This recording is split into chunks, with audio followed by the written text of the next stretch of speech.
News 9 Plus. Download now.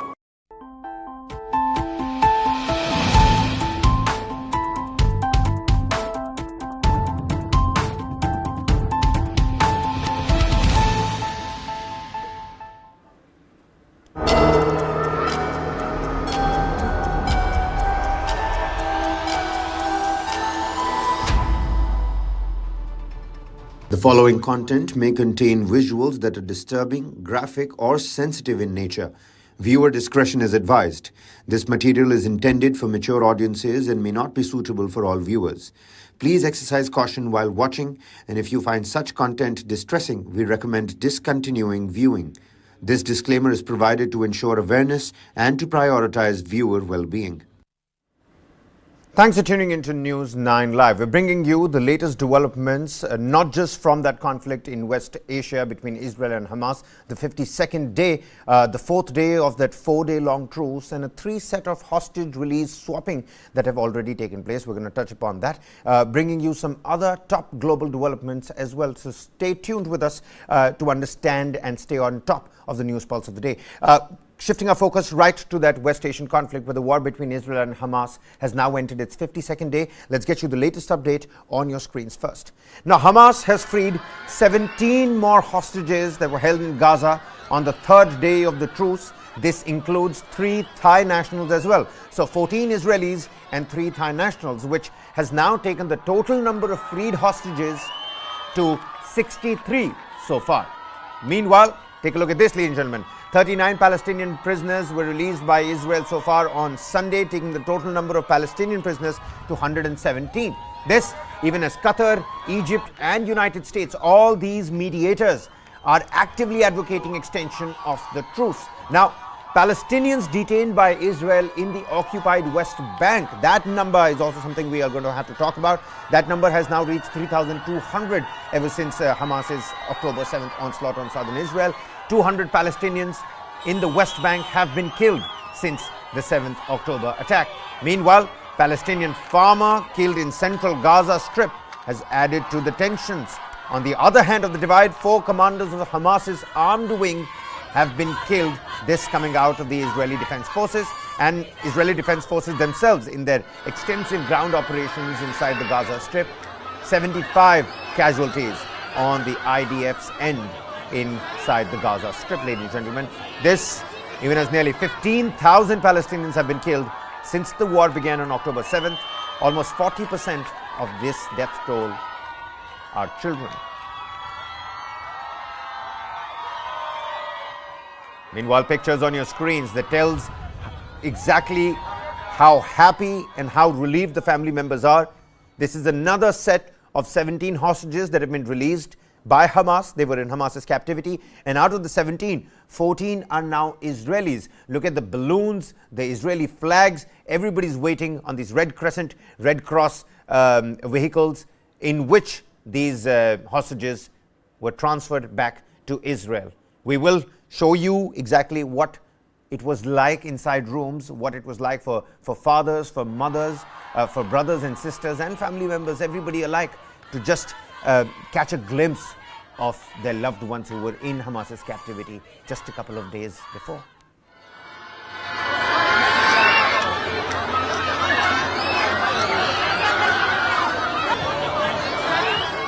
Well, meanwhile, the fragile 4-day ceasefire and the hostage release agreement between Israel and Hamas is all set to end today.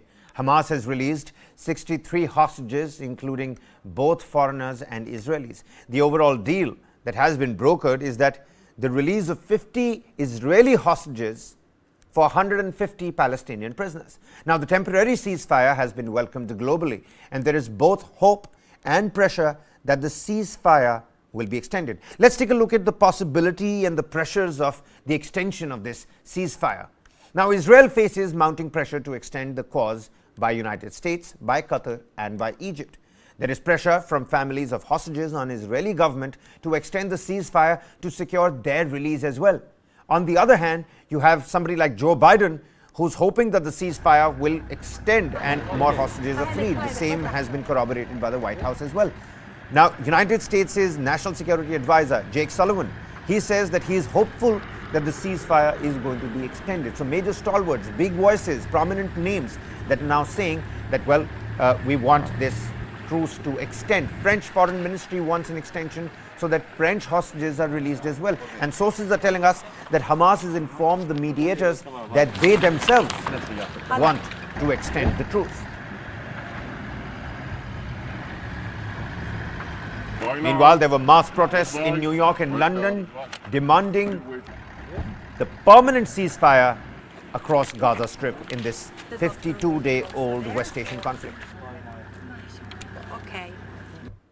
Meanwhile, a 4-year-old American girl is among the 17 hostages that was released by Hamas on Sunday, the latest group in the ongoing ceasefire with Israeli forces. Now, the truce is also allowing a moment of reflection on the war's devastation and the uncertain path ahead. Scenes like these have been unfolding in Israel and the Palestinian territories in recent days, as more hostages are let go by Hamas in exchange for the release of more Palestinians in Israeli prisons. This Israeli government video is said to show some of the young families released on Saturday reuniting, and again on Sunday, another group was freed. 17 hostages, including a 4-year-old American girl. 19 Palestinians were released in return.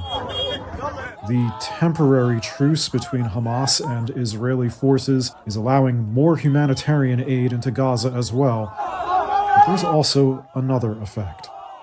It's allowing some Gazans a moment of reflection in the ruins of what was once their home. Reuters journalists found Ibrahim Kaninch in the city of Khan Yunis, near the border with Egypt, feeding bits of cardboard into this fire outside his partially destroyed house. He's making tea. He's saying that gathering around a bonfire like this used to be an Arab tradition, particularly for Palestinians, and although the practice was lost years ago, he muses that the war has brought back some parts of Palestinian heritage. But what's next, he asks. There's no electricity or water. There's shortages of all basic human needs. No house, no shelter, no clothes, food or water. Everything is scarce. Kaninch says the occupation, referring to Israel, can destroy homes, but can't destroy their right to a homeland. The war has leveled large parts of northern Gaza, such as this area of Gaza City, and forced hundreds of thousands from their homes. Negotiators from Qatar and Egypt and the United States government are pushing for the ceasefire to extend beyond its Monday deadline.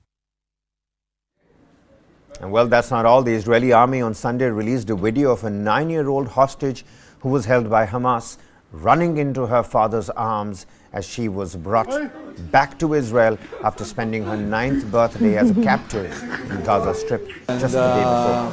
I have to tell his father. She returned in the second group of hostages released by Hamas under a Qatari broker deal with Israel. She appeared in good health, along with fellow hostage Hilar Rotem Shoshani, whose mother continues to remain in Gaza.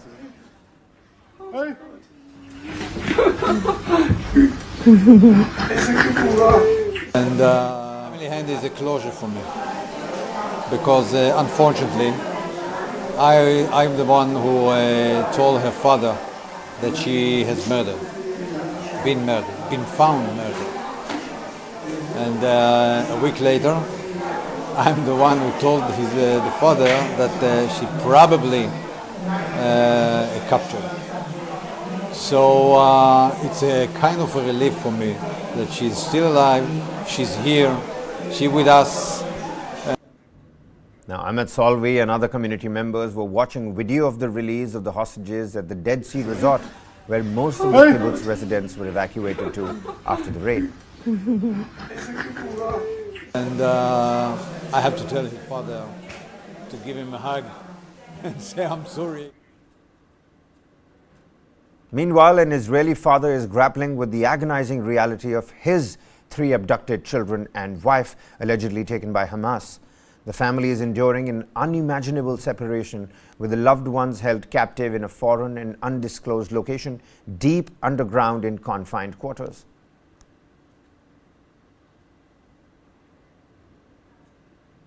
But now it's been so long, I'm starting to lose it again. And you know, it's been 31 days, and that's too long to be without my kids and my wife, and for them to be held captive in a foreign place, you know, underground in a small room, and I don't know in what situation they are in health-wise, or you know, if they're being fed, taken care of. So I can only hope that everything's all right. Meanwhile, after 49 days in Hamas captivity inside Gaza, 85-year-old Yafa Adar was embraced by her family in Israel, who is now trying to think how to help Yafa Adar with her recovery. Because Yafa Adar was captured from her home in Kibbutz Nir Oz on the 7th of October, when swarms of Hamas terrorists carried out that deadly and destructive rampage. Dozens were kidnapped from the farming community, and Yafa was one of them. Shortly after kidnapping, a video circulating on social media showed Adar being driven in a gold cart. Now Adar, whose family haven't heard from her since, was part of the first batch of Israeli hostages released from Hamas captivity on the 24th of November under the truce deal. Now Yafa Adar will not be able to return to her home. Well, why? Because large parts of the kibbutz were destroyed in the Hamas's rampage. The family is now discussing what would be best place for her to live in safety.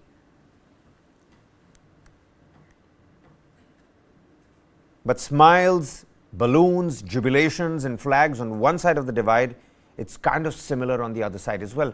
Hundreds of Palestinians welcomed freed prisoners in the early hours on Sunday in the West Bank area. Take a look at some of those pictures.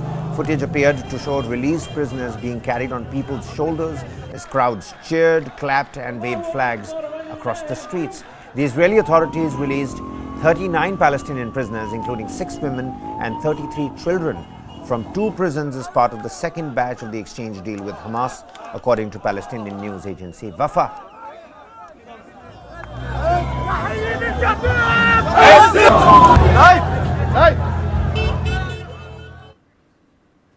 And a Palestinian family near the occupied West Bank city of Hebron welcomed their son after he was released from an Israeli prison on the 3rd day of the 4-day truce between Israel and the Palestinian terrorist faction Hamas.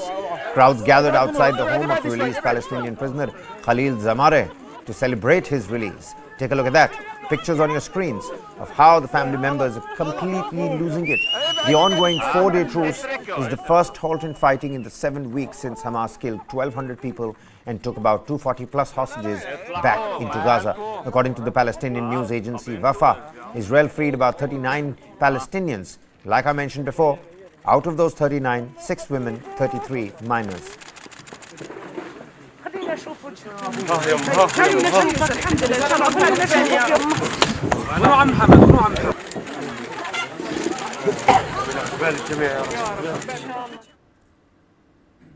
Meanwhile, a crowd in Ramallah celebrated the release of Palestinians from Israeli prisons. In Jerusalem, Israeli police restricted celebrations so families received their released prisoners inside their own homes and not in big-blown gatherings. Israeli prisons are overseen by far-right National Security Minister Itamar Ben-Gvir, who has long advocated for a crackdown on Palestinian prisoners. Visuals on your screens from Ramallah. But no matter what you do, no matter what you say, people are taking to the streets, celebrating, clapping, cheering, welcoming all the prisoners that are being freed as part of this hostage prisoner swap deal.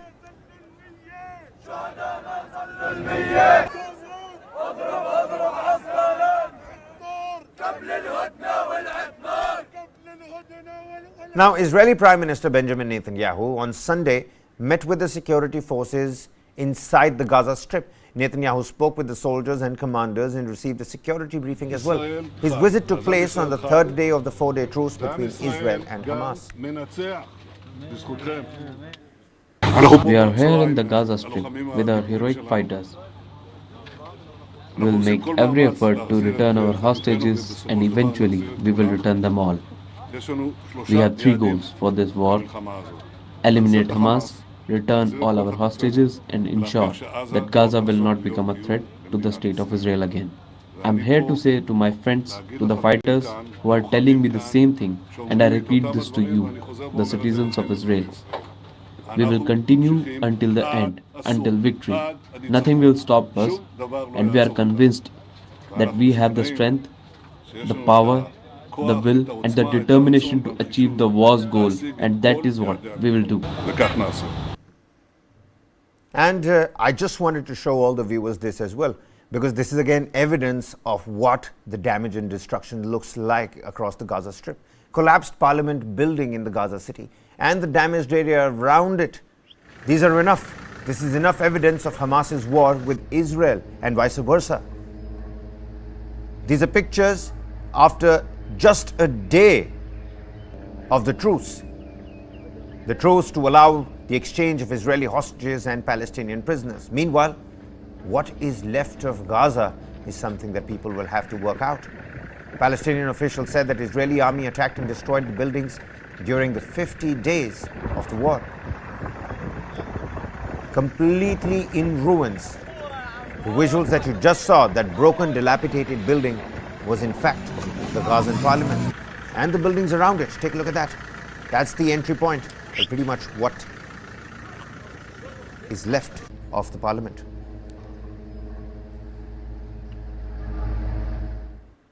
Meanwhile, Palestinian residents of the West Bank city of Jenin bid farewell to 5 dead and assessed damages left after an Israeli raid. The Israeli military said it raided Jenin to detain a Palestinian wanted for alleged involvement in a lethal West Bank ambush in August, as well as 20 other suspects, and that forces engaged with armed terrorists and killed 5 of them. Now, the Jenin Brigade, a local armed group, said its fighters battled the Israeli troops. It did not immediately provide details on any casualties, but local witnesses said that at least one of the Palestinians killed in Jenin was a known brigade's member. 6 other Palestinians were injured during the shooting in Jenin.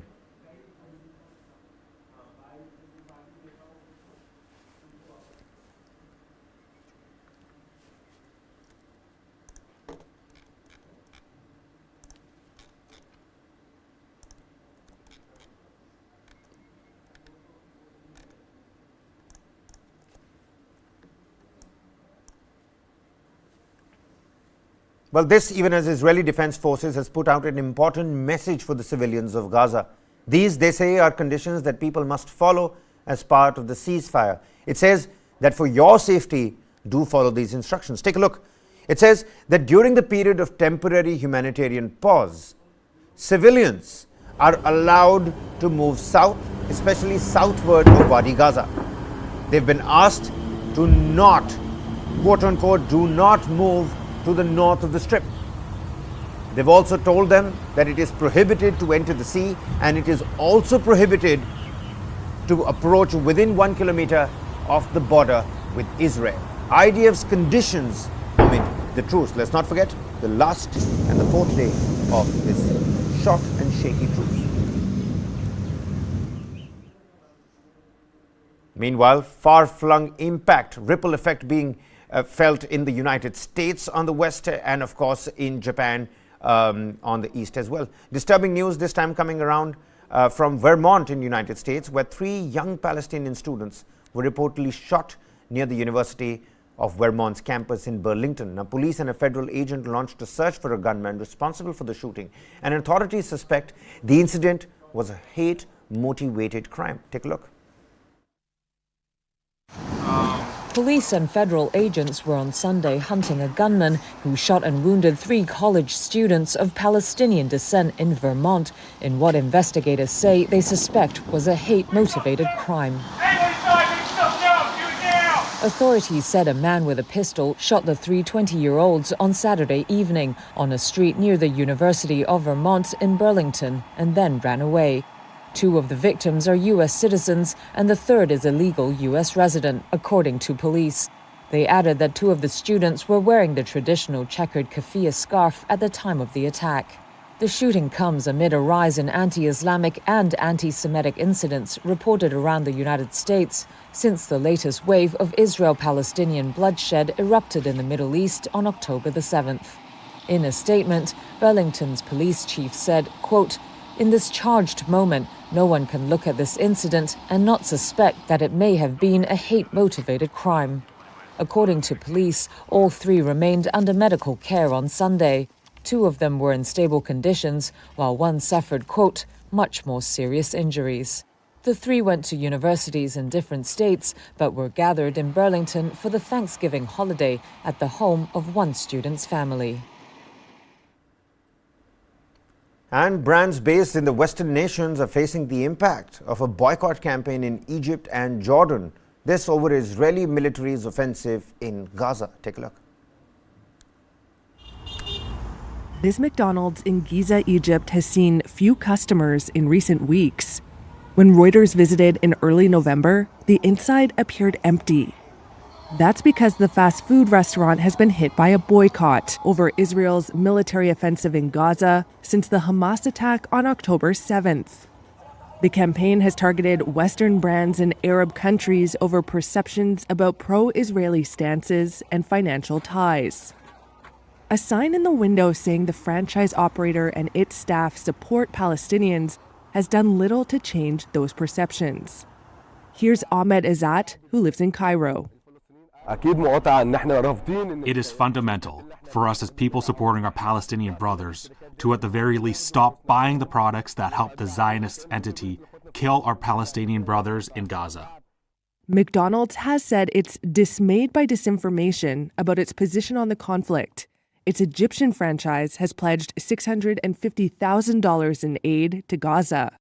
An employee at the corporate offices of McDonald's in Egypt said sales at this franchise fell by at least 70% in October and November compared to the same months last year. Starbucks has also been targeted in the boycott campaign, despite the coffee giant saying it's a non-political organization.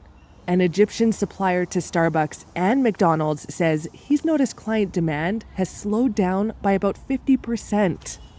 Even smaller businesses are feeling the pinch too.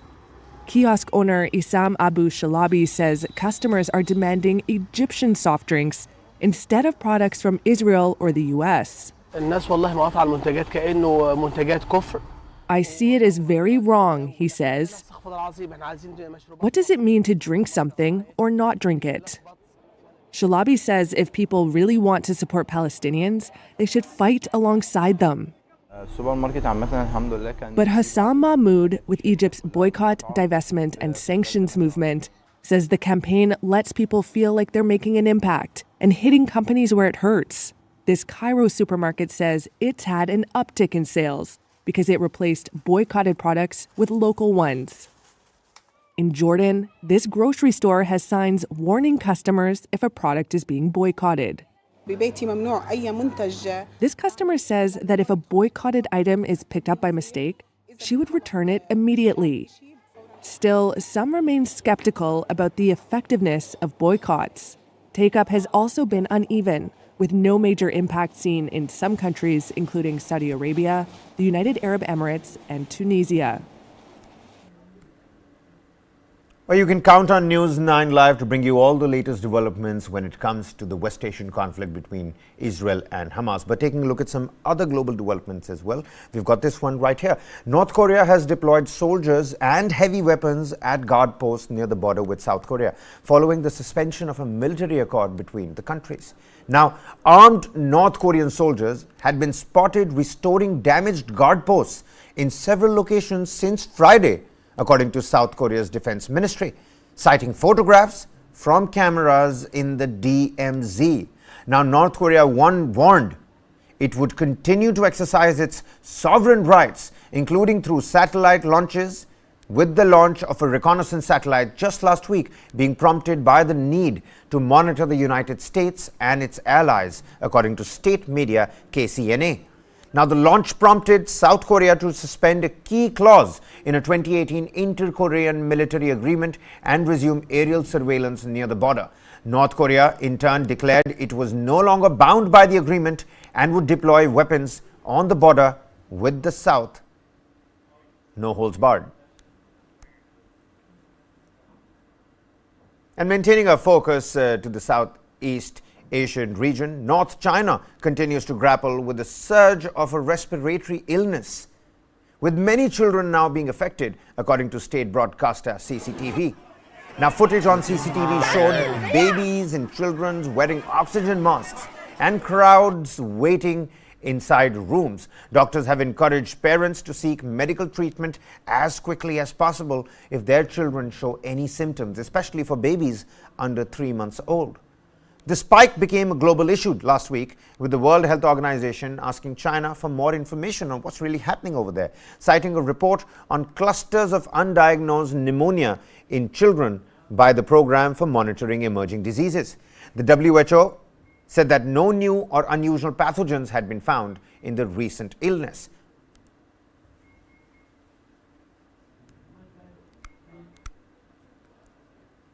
From China, a story coming in from Myanmar. The Quin San Quoth, this particular border crossing in Myanmar, has been taken over by an alliance of ethnic minority armed groups, including the Myanmar National Democratic Alliance Army, the Arakan Army, and the Taang National Liberation Army.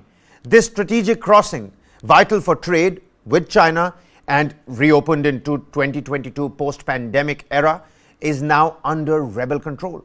The offensive disrupts commerce routes for the ruling junta, dealing a massive blow to Myanmar's already struggling economy. Items such as machinery, electrical appliances, agricultural tractors, and consumer goods, these are all among the affected communities because of what the rebel factions are doing now. Beijing, on the other hand, has called for a ceasefire in Myanmar after a coalition of ethnic fighters seized several crossings along Myanmar's border. However, China said that it will continue live firing drills on its side of the frontier aimed at testing the mobility, border control abilities, and the firepower capabilities of the military units so that the People's Liberation Army, the PLA, is ready for any kind of emergency. Another soft story that's coming your way, and for all the smokers out there, do pay heed. New Zealand's new government has decided to scrap the groundbreaking, world-renowned law aimed at banning smoking for future generations. Now take a look at this, understand what's really happening. There was a legislation that was passed back in 2022. It included measures such as raising the smoking age to prevent those born after January 2009 from legally buying cigarettes. Now the plan, which inspired similar discussions in the United Kingdom, was designed to save lives and reduce healthcare costs. However, and that's a big however here, as part of the coalition government, the new government in New Zealand will repeal these amendments, citing the need to fund various tax cuts. Public health experts express shock, warning the reversal could cost up to 5,000 lives a year and disproportionately impact the Maori communities as well. New Zealand's finance minister says, well, we need the sale revenue to fund our tax cuts. That's what's happening in New Zealand right now. A world-renowned ban on smoking to help the future generation not get addicted to smoking, well, that's been scrapped now.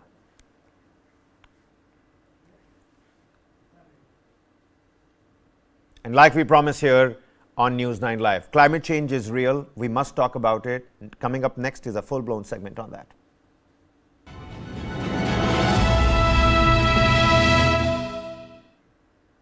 And first up to Somalia, where the number of people killed by floods from heavy rains in Somalia has climbed to 96, nearing the 100-figure mark, as the East Horn of Africa was battered by heavy rains. The heavy rains in Somalia have taken the lives of almost 100 people, according to state news agency SONA on Saturday. It said in a post on social media 96 people had perished, adding the figure was confirmed by the head of the country's disaster management agency. The constant downpours are putting fear into the country's residents, like Hawa Ali Ahmadin. These floods are double compared to the previous ones.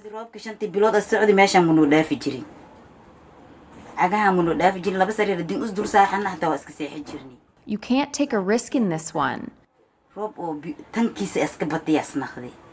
When it's raining, we sit outside under a tent until the rain slows down.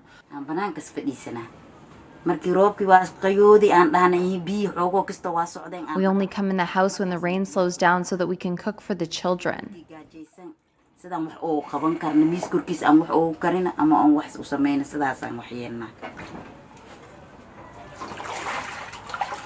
Somalia and the rest of the East Horn of Africa have been battered by relentless heavy rains that begun in October, caused by El Niño and Indian Ocean Dipole weather phenomena. Both are climate patterns that impact ocean surface temperatures and cause above average rainfall. The flooding has been described as the worst in decades, displacing 700,000 people, according to the United Nations. The intense rains are exacerbating an already existing humanitarian crisis caused by years of insurgency. The head of Somalia's Red Cross, Pascal Cutad, says the worst is not over yet. We have currently a confluence still of the Indian Ocean Dipole, of El Niño.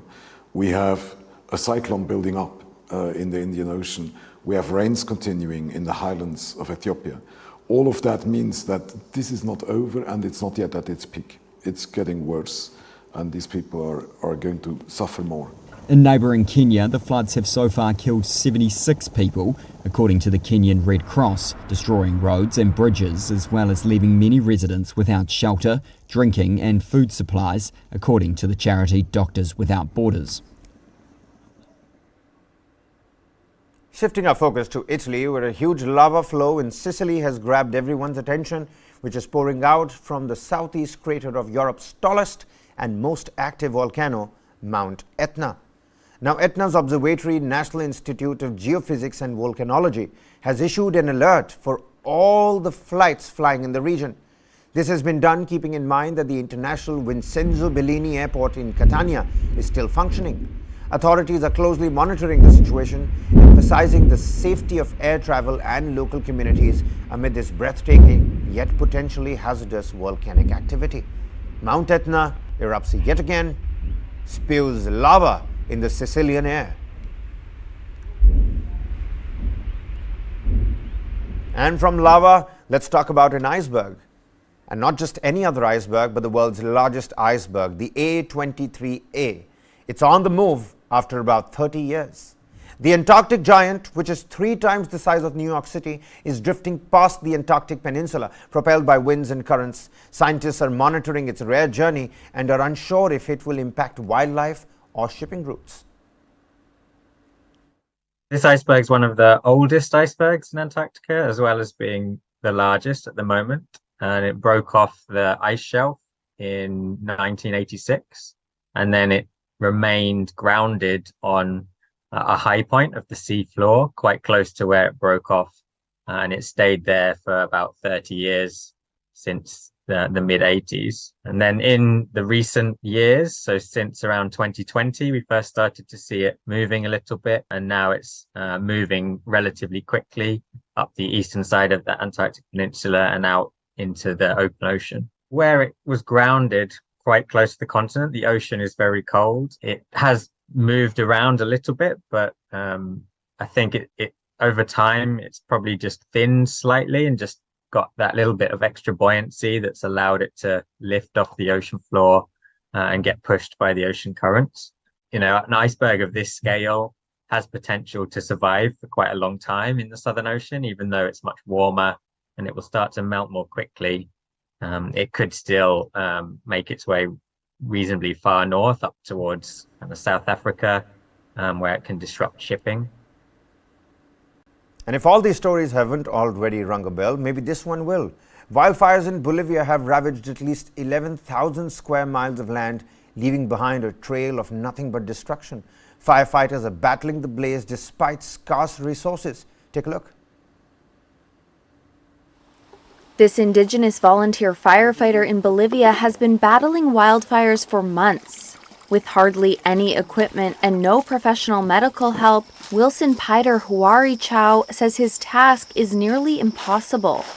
We've been suffering with these wildfires for over 2 or 3 months. We are here every day, facing the heat, the fire, because of our love for our nation, our land, Mother Nature, and the animals. Often we don't have anything to eat. We eat a small lunch at 4 or 5 in the afternoon, but we don't have much more. We have no provisions. We need to get the water ourselves 4 or 5 kilometers away from here. Women carry the water. That is our work. The wildfires have torn through more than 11,000 square miles of land so far this year, with firefighters and police using hoses, sprinklers, and even bottles of water to try to hold back flames. Over a dozen people have died, schools have been closed, and flights have been canceled. Guillermo Medina's community was affected. Todo. Sembradíos, vegetaciones, injertos, capitales. Everything was burnt. Crops, vegetation, cuttings, coffee plantations, citric plantations, banana plantations. In other words, it devastated everything. It didn't leave anything. For this reason, now we don't have anything. We have been demanding food for days because we have children, and we live off agriculture. Nosotros tenemos nuestros hijos, o sea, nosotros vivimos de la agricultura. The government has been asking for international aid, and so far, Venezuela, Chile, Brazil, and France have answered. And next up, on a diminishing coastal stretch in southeast Ivory Coast, local residents are steadfastly confronting encroaching waves, deploying thousands of sandbags in a bid to thwart the advancing sea. An ongoing struggle shadowed by the daunting prospect of rising costs. According to the United Nations climate experts, the toll of damages from sea level and its rise could skyrocket to $86.5 billion by 2050 for a dozen major African coastal cities. Now, the urgency to address these challenges is evident, considering that West Africa's coastal regions drive at least 56% of the region's economic activity and accommodate 1/3 of its population, as outlined in a 2019 World Bank study.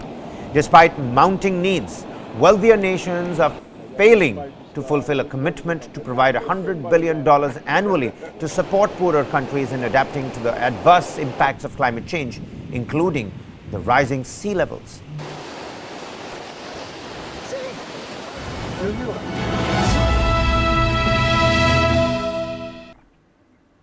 And taking a look at some other top developments on the global level as well. The war in Ukraine is also going to be our focus. We've been dealing with what's happening in West Asia. Let's not forget there's another war that's going on. It's been going on for over a year now, and both the nations have adapted their strategies as the war has progressed. Now, Ukrainian forces have changed their tactics in response to Russia using drones. Take a look at this next report for more.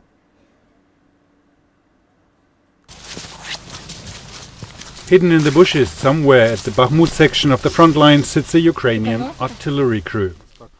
1.5 years into the war, their tactics have changed. Before, we used to be very mobile. We would drive out to the position, shoot, then drive off, obtain new targets, and drive to a different position. Now we do everything from a hidden position. That's how it works. The reason is sometimes heard in the air. Drones are permanently hovering over the front lines. Artillery pieces are valuable targets for both sides, so incoming fire can be frequently heard.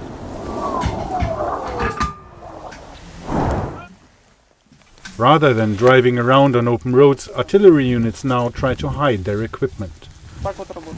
A cage of wire mesh offers some protection. Kamikaze drones explode against the mesh rather than the equipment.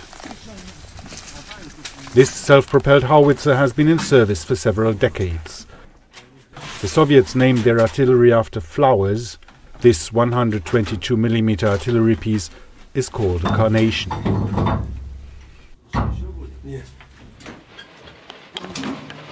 While more Western artillery has had a huge impact on the front, these Soviet-era howitzers still play a role. I'll say it with a bit of humor. We can buy spare parts for this equipment at any car repair shop. But if NATO equipment gets out of order, we'll have to call a repair specialist who has to bring very special tools. The crew obtains the coordinates of a target and quickly gets ready.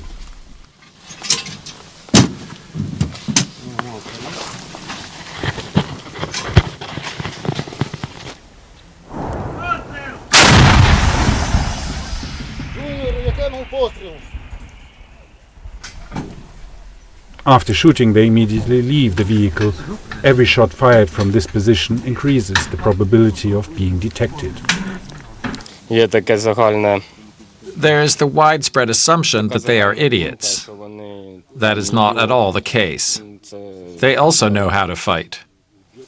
They know what they're doing. They evolve and learn, and so do we.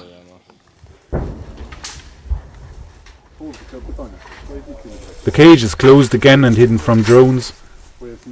The carnation waits for its next task. Now, geopolitical experts and analysts are keeping a close eye on the developments between Taiwan and China. Beijing sees the Taiwan as its own territory and has openly threatened to take it over by force. Washington is the island's biggest arms supplier, but Taiwanese authorities are also keen to show what they might do to defend themselves. Our next report tells you more about the issue. To the sound of a military tune, people file in and out of Ximbin Naval Base in southern Taiwan. The Navy has opened its doors to show people how it plans to protect them. They're showing off home-produced military hardware, and this ship is the star of the show, making its public debut. The Yushan is a new amphibious transport vessel, the biggest of its kind Taiwan has ever made. Steelworker Wang Hongjun brought his daughter and nephew to take a look. I've come to support our national defense as we face threats from China. Taiwan's awareness of the need for self-defense is relatively weak, but if the military often holds events like this, it's a chance for people to become familiar with the Navy, as well as our own national defense. Media are welcome to take the Navy's message around Taiwan and beyond. Taiwan's defense ministry has invited media to tour the 150-meter-long vessel, which only entered service earlier this year. The aim? To send a message to its people, but also Beijing, that the island democracy is ready for war. It's a goal that's ever more pressing. Chinese military intimidation of Taiwan has soared in recent years, and Taiwan's ships may face this. China's aircraft carrier, the Shandong, which recently transited the Taiwan Strait. It's a ship that dwarfs any in Taiwan's navy. Taiwan's new home-produced gear may look flashy, but the gulf in defense capability with Beijing is vast, and it's widening. That stark imbalance worries many in Taiwan, including Cai Zonglin. He used to be a soldier, but left the army, skeptical it was battle-ready. Regular units put too much emphasis on duties unrelated to war. I'm worried the army wouldn't be able to fight a war in its current state. He decided to do what he could to draw attention to his worries. So he walked around Taiwan's mainland, all the way around. The 1,100-kilometer walk took 48 days. It was a one-man warning of the threat posed by Beijing. Taiwan has always been in a more precarious situation than other countries. For people here to have no concept of national defense is really dangerous. The government is taking some action to make people feel safer. From next year, Taiwan will extend the conscription period for men from 4 months to 1 year. But a more fundamental message underpins events like this. A reminder to Taiwan's people of the threat that made building warships like this necessary in the first place. And changing continents, Zimbabwe's government has started restricting public gatherings and food vending while monitoring burials in all areas affected by cholera. This after cases of the cholera disease saw a major spike. Zimbabwe's government is imposing restrictions on public gatherings and food vending as cases of cholera soared this week. New cases of the disease jumped from 437 to over 1,200, the biggest increase since the outbreak started in February. In addition to the restrictions, the government is also monitoring burials in all affected areas. Authorities last week declared a state of emergency in the capital, Harare, which has the highest number of new infections.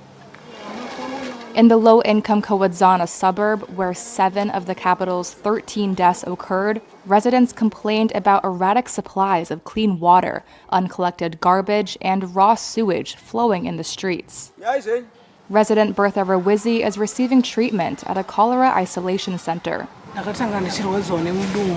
She says she started feeling stomach aches, then passed yellow, watery stool. Residents here have dug up shallow wells to meet their needs, but Rawizi says they too have become contaminated, leading to confusion about which water source is safe. Harare's municipal authorities have been distributing water treatment tablets as part of efforts to fight the disease. To date, the country has recorded 155 deaths linked to cholera from around 8,800 cases, according to the health ministry. The outbreak has brought back fears from 2008, when more than 4,000 people in the southern African country died from cholera. A story coming in from France, where Novo Nordisk is investing $2.3 billion in France to increase production of popular weight loss drugs with support from French President Emmanuel Macron. The move addresses high demand in the European Union, where supplies were rationed. Novo Nordisk is racing to ramp up output of its in-demand weight loss drugs. The Danish firm on Thursday unveiled new investment in production capacity in Chartres, near Paris. French President Emmanuel Macron was on hand to inspect the facility. His office says he persuaded the firm to invest there at his Choose France summit earlier in the year. The company didn't comment on the claim, but it's a boost for the French leader, who has seen a global slowdown undo progress on cutting joblessness. Where we had been destroying industrial jobs for over 12 years, we have now recreated several 100,000. Where we had destroyed 600 factories net over the previous 10 years, we have recreated 300 net over the last 5 years. Novo is investing about $2.3 billion at the French site. That will significantly boost production capacity for Wegovy and Ozempic, its hot obesity and diabetes treatments. The company has had to ration supplies in the EU, such is the demand. Germany is considering banning exports of Ozempic, with other countries also eyeing curbs. The popularity of the drugs has made Novo Europe's most valuable firm, overtaking luxury giant LVMH. It's already announced a $6 billion investment in its native Denmark in a bid to boost output. US rival Eli Lilly is also ramping up production of its competing products. And all those rock enthusiasts out there, take a look at this. Legendary rocker Ozzy Osbourne receives honors at the inaugural Rolling Stone United Kingdom Awards, commemorating an iconic career in music.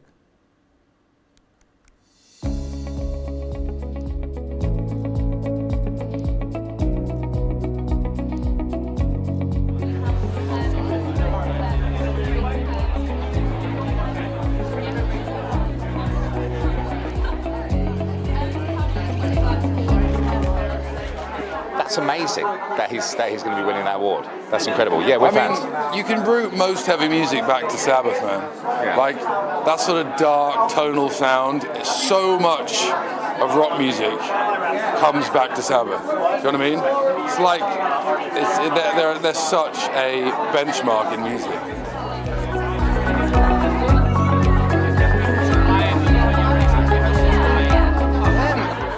I think like he taught me to be out of the box was all right. You know what I mean? He was like crazy, and he's just something that's been a part of my life since I was born. You know what I mean? My granddad and my dad like brought me up on Sabbath, and I found Bark at the Moon myself, and just like definition of a rock and roll star, isn't it? And moving on, LeBron James, the basketball legend, now has a museum honoring his life and achievements in Akron, Ohio, his own hometown. The museum takes visitors on a journey through James's early days and the NBA career and other significant milestones as well, providing an insider's look into the life of this perennial NBA All-Star. The museum recently welcomed LeBron James and his Lakers teammates for an exclusive tour as well. Situated in the heart of Akron, the museum offers a captivating experience. Guests start their visit with an immersive multimedia journey, stepping into a recreation of James's childhood apartment from the Spring Hill neighborhood, furnished with personal items spanning the 20-year NBA veteran's remarkable journey. This exhibition promises an intimate glimpse into who LeBron James really is and what was his past really like.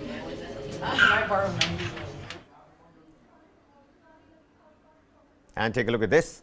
Against the backdrop of Christmas songs, 100 South Korean men and women gathered at a hotel near Seoul, dressed in their best with name tags hanging on their clothes, hoping to find love. They were participants at a mass blind dating event hosted by Seonggram City, an attempt by the local government to reverse a falling birth rate in a country where the popularity of marriage and enthusiasm towards parenthood have certainly nosedived.